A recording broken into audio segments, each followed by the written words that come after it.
마태복음 4장 18절로 22절 말씀 한 절씩 교독하고 마지막 절은 함께 읽도록 하겠습니다. 제가 18절 읽습니다. 갈릴리 해변에 다니시다가 두 형제 곧 베드로라는 시몬과 그의 형제 안드레가 바다에 금을 던지는 것을 보시니 그들은 어부라.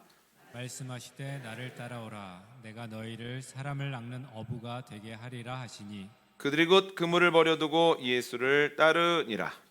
거기서도 가시다가 다른 두 형제 곧 세베대의 아들 야고보와 그의 형제 요한이 그의 아버지 세베대와 함께 배에서 그물 깁는 것을 보시고 부르시니 함께 하겠습니다. 그들이 곧 배와 아버지를 버려두고 예수를 따르니. 아멘.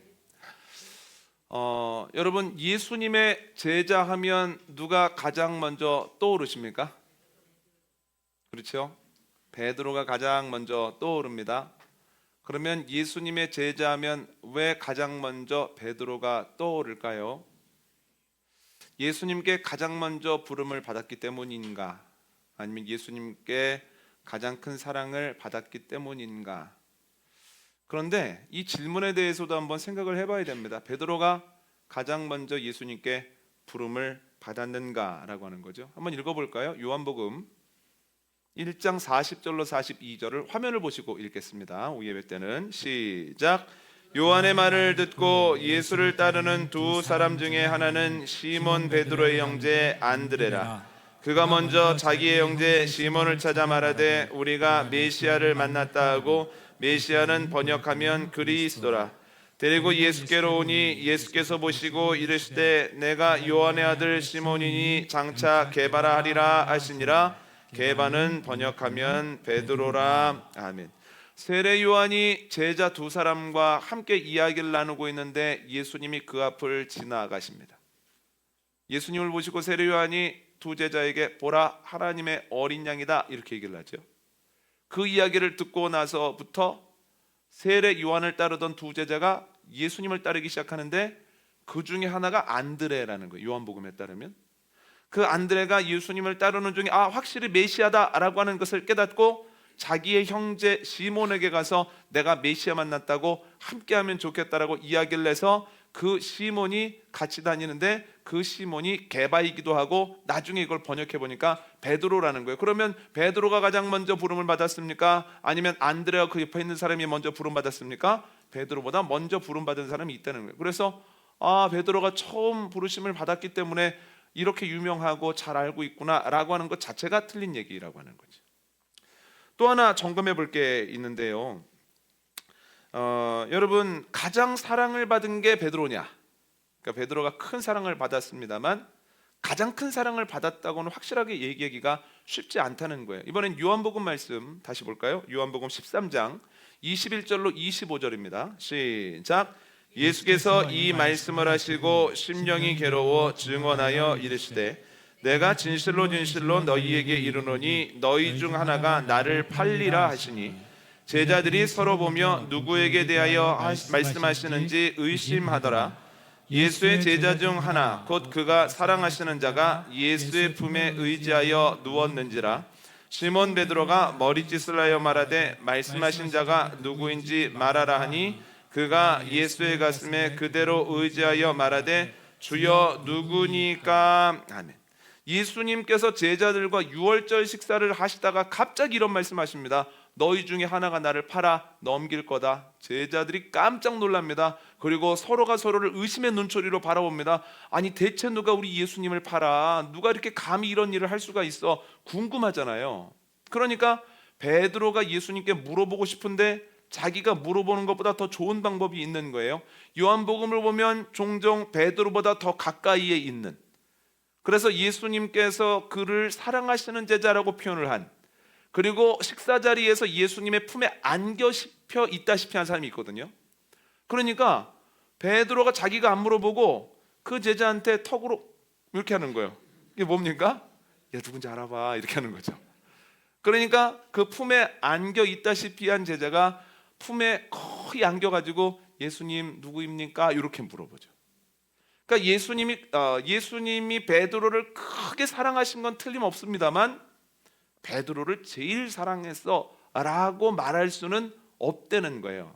그러니까 처음 부름받은 것도 아니고 제일 사랑받은 것도 아니지만 만약 그렇다고 해서 베드로가 제자하면 가장 먼저 생각나는 건 아니라고 하는 거죠. 그러면 왜 베드로가 가장 먼저 생각이 날까요? 성경이 베드로를 중심으로 제자들의 이야기, 사도들의 이야기를 기록했기 때문이에요. 그러면 성경이 왜 베드로를 중심으로 이 모든 사건들을 기록하였는가? 간단합니다. 베드로가 제자의 전형을 가장 잘 보여주기 때문에. 어떻게 제자가 되는가? 어떻게 제자가 다듬어져 가는가? 어떻게 제자가 주님의 일을 마음껏 할 수 있는 존재로까지 성장하는가? 이 모든 것들이 베드로의 모습을 통해서 가장 잘 드러나기 때문에 베드로는 제자의 전형으로서 제자가 무엇인지, 어떻게 되는지, 어떤 과정을 겪는지를 가장 잘 보여주기 때문에 성경이 그를 중심으로 기록을 했죠. 그래서 오늘은 베드로를 통해서 어떻게 제자가 되는가, 어떤 과정이 필요한가, 네 가지로 한번 살펴보려고 하는데, 첫 번째는 무엇이냐면 제자가 되는 첫 번째 단계는 들음이라는 거예요. 오늘 본문 18절과 19절 한번 읽어볼까요? 함께 읽습니다. 시작. 갈릴리 해변에 다니시다가 두 형제 곧 베드로라 하는 시몬과 그의 형제 안드레가 바다에 금을 던지는 것을 보시니 그들은 어부라. 말씀하시되 나를 따라오라. 내가 너희를 사람을 낚는 어부가 되게 하리라 하시니. 아멘. 예수님께서 갈릴리 해변을 다니시다가 그물질을 하고 있는 사람들을 부르기 시작하시는데, 그 중에 베드로와 안드레가, 그리고 나중에 야고보와 그 형제가, 야고보와 요한이 예수님의 부르심을 듣고 예수님께 반응을 했다는 거예요. 그런데 여러분, 네 사람만 부르셨을까? 그건 아닙니다. 그 사람 말고도 많이 부르셨을 겁니다. 그 전에도 부르셨을 거고 그 이후에도 부르셨을 거라는 거예요. 그런데 긍정적으로 반응한 이가 베드로, 안드레, 야고보, 요한이었다라고 하는 거죠. 그런데 왜 그럴까라고 하는 거죠. 왜 예수님이 많이 부르셨는데 왜 다 따르는 것은 아닌가? 여러분, 간단합니다. 그 자리가 생업을 위한 장소이기 때문입니다. 취미를 위해서 낚시를 하고 있었다면 훨씬 더 예수님의 말씀이 잘 들렸을 겁니다. 그리고 나를 따라오라는 말씀에 잘 반응할 수도 있었을 겁니다. 그런데 그 자리는 취미의 자리가 아니라 생업의 자리고 먹고 사는 문제가 달린 장소이기 때문에 너무나 분주하고 너무나 바쁘고 삶과 마음에 여유가 없는 겁니다. 그래서 예수님이 말씀하셨지만 생업에 집중하다 보니까 못 듣는 경우가 있고, 예수님께서 하시는 말씀을 듣기는 하였지만 내가 생업 때문에, 분주함 때문에, 어려움 때문에 반응하지 못하는 어부들이 참 많았을 거다라고 하는 거예요. 여러분, 우리가 예수님의 제자가 되는 첫 걸음은 듣는 겁니다. 그런데 예수님께서 나를 따르라, 내가 너를 인도할 것이다 라고 말씀하셨을 때 우리가 따르기가 쉽지 않다는 거예요. 두 가지 이유 때문인데, 첫 번째는 듣기가 쉽지 않습니다. 이게 주님의 음성이야? 오전에 말씀드린 것처럼 예수님께서 사람을 통해서, 상황을 통해서 말씀하시는데 주님의 음성인지도 모르고 그냥 지나가 버리는 경우가 많다는 거예요. 두 번째는 뭐냐면, 주님의 음성인지는 알겠는데 거기에 반응하기가 쉽지 않다라고 하는 거죠. 그래서 반응을 할 때에 바로 반응하지 아니하고 나중에 해야지, 바쁜 일 끝나면 해야지. 그러니까 어부들은 어땠을까요? 나를 따르라 했을 때, 아유, 지금 자팡이 좋은데 한 번만 더 던져야지. 그리고 또 금을 정리해내야 되잖아요. 그러니까 내가 금을 정리하고 나서 따라야지. 아니, 내일 한 번만 더 금을 던지고 따라야지. 반응을 하려고는 하는데 조금 이따 해야지, 상황이 되면 해야지 하는 가운데에서 영영 못 따라가는 사람들도 있었다라고 하는 거죠. 여러분, 주님께서 우리에게도 꽤 많은 말씀을 하십니다. 사람을 통해서, 상황을 통해서. 여러분, 신앙적으로도 말씀하시죠. 신앙생활한 지 오래되었는데 직분이 올라가면 올라갈수록 사람들이 성경에 대해서 물어보면 무섭지? 그러면 너 성경 좀 읽는 게 어떠니 올해부터는? 이렇게 말씀하실 때가 있죠. 사람에게도 보이지 않을 모습으로 하나님께 예배하고 있는 건 아니냐? 예배에 더 집중하고 신령과 진정한 예배자가 되어야지 않겠느냐? 하나님보다 이 앞에 있는 것들이 너무 많지 않느냐? 하나님 앞에 우선순위를 드리려고 노력해야 되지 않겠느냐? 신앙적인 말씀도 하시고, 또한 관계적인 말씀도 하시죠. 악한 밭에 의의 씨앗을 뿌리라고 했는데 너 오늘도 악한 밭이라고 해서 악한 씨앗 뿌린 건 아니냐, 의의 씨앗을 뿌리려고 힘써봐라, 이런 말씀도 하시고, 또한 건강에 대한 말씀도 하시죠. 이제는 관리할 때가 됐다, 운동도 해야 되고 먹고 싶은 것만큼 먹으면 안 되고 좀 관리도 해야 돼, 이런 말씀 하시거든요. 여러분, 주님께서 말씀하셨을 때 듣고 바로 반응하는 것이 제자가 되는 길이기도 하고 또한 우리가 건강하게 생활하는 길이기도 하다라고 하는 거예요. 여러분, 들음이 저와 여러분에게 있기를 원합니다. 주님께서 사람을 통해서, 상황을 통해서, 여러 가지 방법을 통해서 말씀하실 때 주님의 음성인지 알고 듣고 지금 해야 되겠다라고 반응하는 은혜가 저와 여러분에게 넘치게 되기를 원합니다. 두 번째는 뭐냐면 떠남의 단계입니다. 떠남. 오늘 보면 20절 한번 읽어볼까요? 함께 있습니다. 시작. 그들이 곧 그물을 버려두고 예수를 따르니라. 아멘. 예수님의 음성인지 모르고 지나가 버리거나 또한 너무나 바쁘고 분주해서 예수님의 음성을 듣지도 못하는 경우는 어쩔 수 없습니다만, 예수님의 음성을 듣지도 않고 들었지만 따르지는 않는, 반응하지 않는 경우는 너무나 안타깝다는 거예요. 그러면 왜 예수님의 음성인지를 알고 나에 대한 뜻을 알면서도 사람들이 떠나지 않았을까? 왜 떠나지 않을까? 그 이유는 간단합니다. 그들이 어부이기 때문이에요. 어부에게 갈릴리 호수를 떠난다라고 하는 것은 너무나 어려운 일입니다. 베드로를 한번 생각해 보십시오. 베드로는 어렸을 때부터 지금까지 그물을 던져왔던 사람이고 고기를 정리했던 사람이고 그물을 정돈했던 사람입니다. 그러니까 갈릴리 호수를 떠나서 딴 일을 하면서 산다라고 하는 것은 그에게 너무나 어려운 일이라는 거예요. 떠나는 것 자체가 어렵기 때문에 예수님의 말씀에 반응하는 게 쉽지 않습니다. 그런데 문제는 뭐냐면 자기의 장소를 떠나지 않고 자기의 일을 반복하면서도 예수님의 제자가 될 수 있으면 좋은데 그건 안 된다는 거예요. 여러분 생각해 보시죠. 베드로가 어부 일을 하면서 예수님의 제자 할 수 있습니까? 못한다는 거예요. 그래서 떠나야 하는데 떠나는 게 쉽지 않다라고 하는 거죠. 그런데 여러분, 참 놀라운 게 그 어려운 일이고 그 힘든 일이지만 그러나 베드로는 떠나서 예수님을 따랐다는 거예요. 놀라운 일 아닙니까? 오늘 본문을 보면 베드로만 그런 거 아닙니다. 22절 한번 읽어볼까요? 오늘 보면 22절 함께 읽습니다. 시작.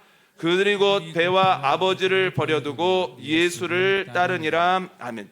야고보와 요한 같은 경우도 그물을 놨을 뿐 아니라 배에서 내리고 아버지와 고향 땅을 떠나서 예수님을 따르기 시작했다라고 하는 거죠. 그러니까 자기의 일을 하면서 예수님의 제자가 될 수 없을 때 이전의 것들을 과감하게 떠나는 것이 두 번째 단계다라고 하는 거죠. 여러분, 성경에 보면 세관에 앉아있던 세리 마태, 레위라고도 불리우는 자가 있습니다. 예수님께서 나를 따라와라 라고 말씀하실 때 어떻게 합니까? 세관에 앉아있다가 벌떡 일어나서 세관을 뒤로 하고 예수님을 따랐다는 거예요. 그런데 말씀을 듣고 떠난 사람 중에 가장 유명한 사람이 누굽니까? 창세기 12장에 나오는 믿음의 조상 아브라함입니다. 아브라함이 하나님의 말씀을 듣고 떠날 수밖에 없는 것은 그 당시 하란은 달신 숭배로 가장 유명한 곳이었기 때문입니다. 그곳에 있으면서 보는 것, 듣는 것, 생활하는 모든 것들이 우상 숭배와 관련이 있습니다. 그 상황에서 안 떠날 수가 없다라고 하는 거예요. 그래서 이전에 있던 곳, 이전에 하던 일들을 과감하게 떠나고 과감하게 정리했다라고 하는 거죠. 우리가 주님의 부르심에 순종하기 위해서는 반드시 이전의 것으로부터 떠나야 되는 시간이 있다라고 하는 거죠. 가령 말씀을 읽기 위해서는 이전에 했던 것들을 과감히 놔야 할 때가 있습니다. 성경을 통독하려고 마음을 먹으면 시간을 내야 된다는 거예요. 내가 지금까지 쉬는 시간이나 내 어떤 시간을 계속해서 드라마 보는 가운데 사용했다면 그 드라마 보는 시간을 줄이거나 멈춰야 되는 그 순간도 온다라고 하는 거예요. 제가 새벽 기도를 매일 하게 되어지면서 가장 어려웠던 게 뭐냐면 포기입니다. 포기. 그런데 뭘 포기하는 게 어려웠냐면 새벽 시간에 그 일어날 때 달콤한 잠을 포기하는 게 어려운 게 아니라 새벽 시간에 일어나기 위해 전날 일찍 자야 된다는 게 너무 고통스러운 거예요. 제가 누차 말씀드렸지만 저희 어머님이 제가 새벽기도 때문에 걱정을 막 하고 있을 때, 목회 시작하려고 할 때 신문에서 딱 보고 와서 사람은 7-3에 21일만 하면 딱 눈이 떠진다는 거야. 이전사 걱정하지 말아라. 21일이면 눈이 떠질 거다. 그런데 21일이 아니라 1년, 2년이 지났는데 눈이 안 떠지고 매번 힘겨운 거예요. 그래서 이게 어떻게 된 일인가? 분명히 사람의 몸은 7-3에 20일이면 적응을 한다는데 어떻게 된 일인가 해서 분명히 곰곰이 생각을 해보니까, 아하, 20일이 아니라 21년이 지나도 새벽 1시, 2시에 자서 4시 반에 일어나면 피곤하겠구나. 왜냐면 저는 저녁 늦게까지 있으면서 책도 보고 글도 쓰고 정리하는 게 제일 효율이 높거든요. 그런데 뭡니까? 새벽에 일찍 일어나기 위해서는 그 저녁 시간에 저에게 가장 반짝반짝한 시간도 포기를 해야 된다는 거예요. 그래서 요즘은 최대한 그래도 일찍 자려고 노력을 합니다. 새벽 기도를 잡기 위해서는 저녁에 있는 이 창조적인 시간이라고 하는 것도 놔야 될 때가 있다는 거예요. 그러니까 아침에 일어나는 게 어려운 게 아니라 저녁의 달콤함을 놓는 게 그렇게 어렵더라고요. 여러분, 이것뿐입니까? 건강을 위해서 놔야 될 것이 또 있죠.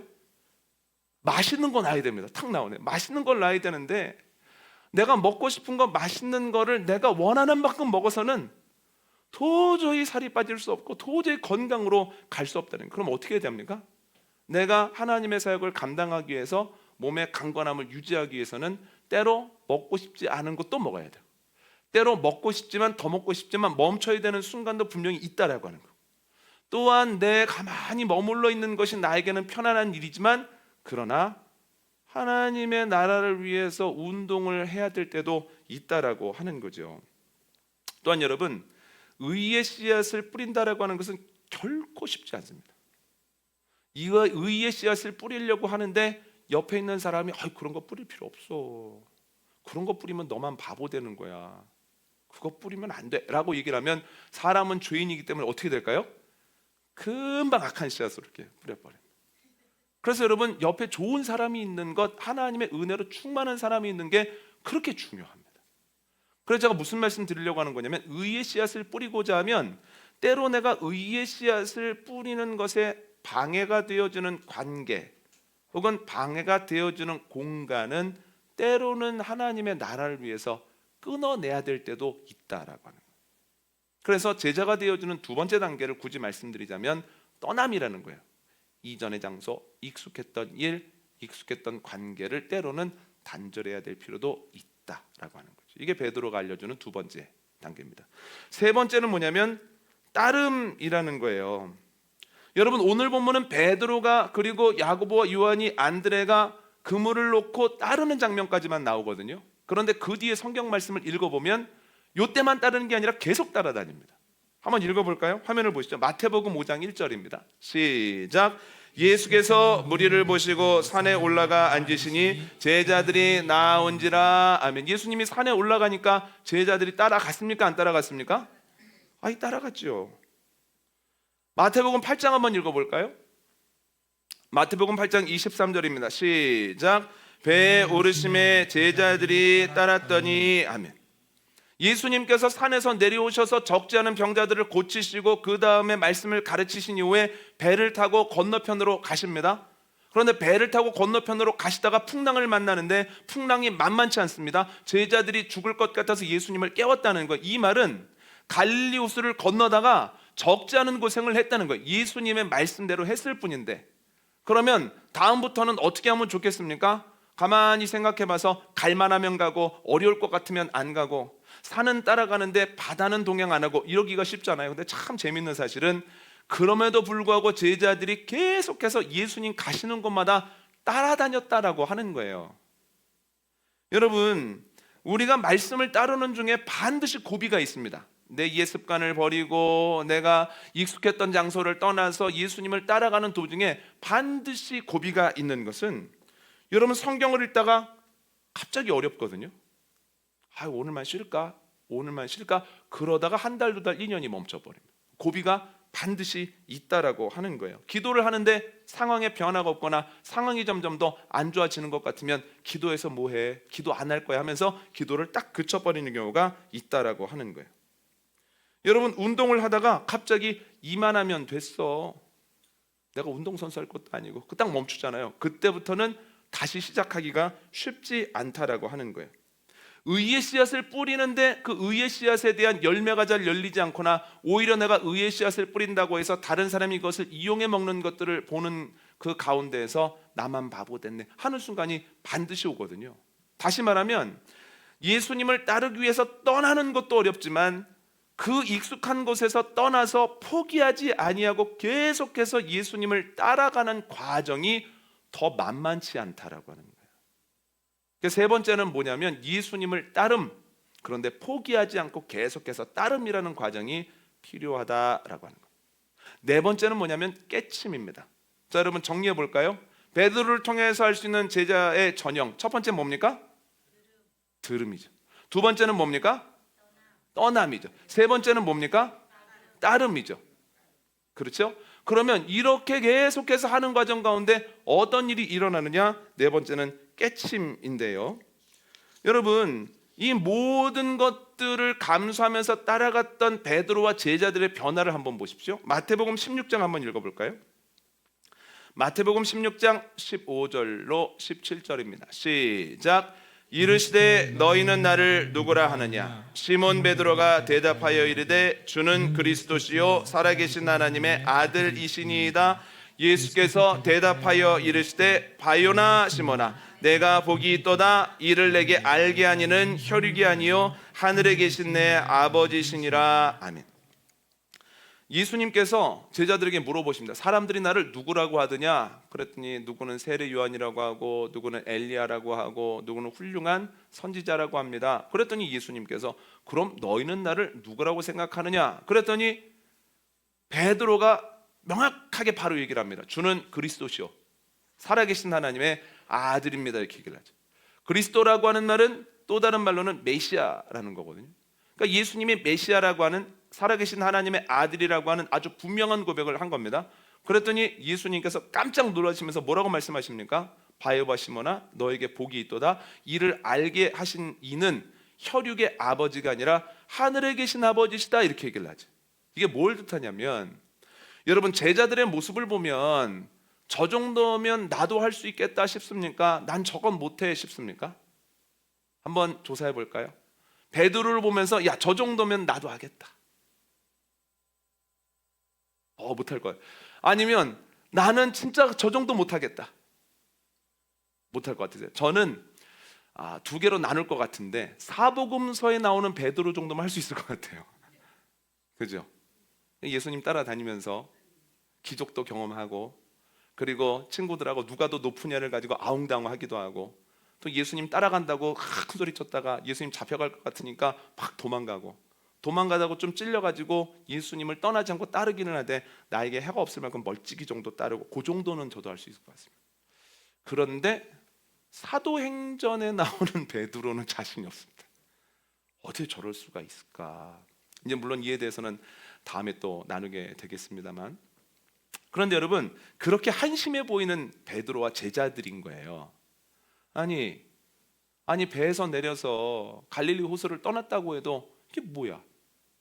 저 정도 할 거면 뭐하러 따라서 이런 생각이 막 들거든요.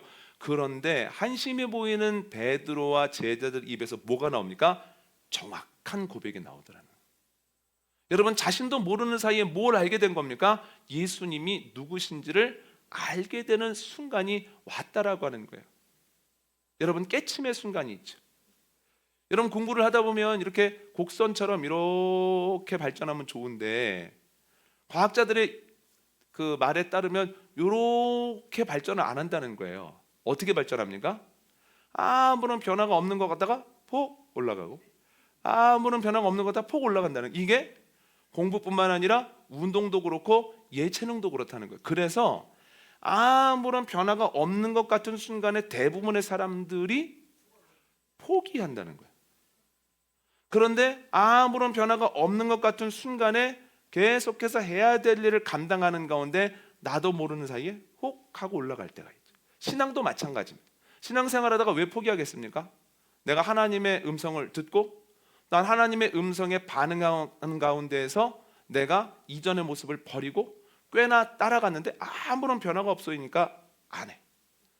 소용없어. 해봤지만 안 돼라고 포기하는 거거든요. 그런데 어떻습니까? 하나님의 때가 이르면 내가 하나님이 어떤 분인지 알게 되고 예수 그리스도의 신비를 알게 되는 순간이 새록새록 있다라고 하는 거예요. 그러면서 제자가 되어 갑니다. 여러분, 아무런 변화가 없는 것 같아도 우리가 주 안에 있고 주를 바라보고 있으면 조금씩 조금씩 주님을 알아가고 주님 따르는 기쁨을 누리게 되어질 줄 믿습니다. 이 말씀을 믿고 포기하지 아니하고 끝까지 다름질하는 은혜가 저와 여러분에게 넘치게 되기를 원합니다. 오늘 말씀 한번 정리해 보도록 하겠습니다. 베드로가 제자의 전형을 보여줍니다. 어떤 과정을 통해서 제자로 조금씩 되어 갑니까? 첫 번째는 들음입니다. 두 번째는 떠남입니다. 세 번째는 따름입니다. 네 번째는 그랬을 때 깨침이라는 거예요. 이 네 가지를 기억하고 이번 주간도 주 안에서 주님을 바라보며 열심히 나아가게 되기를 원합니다.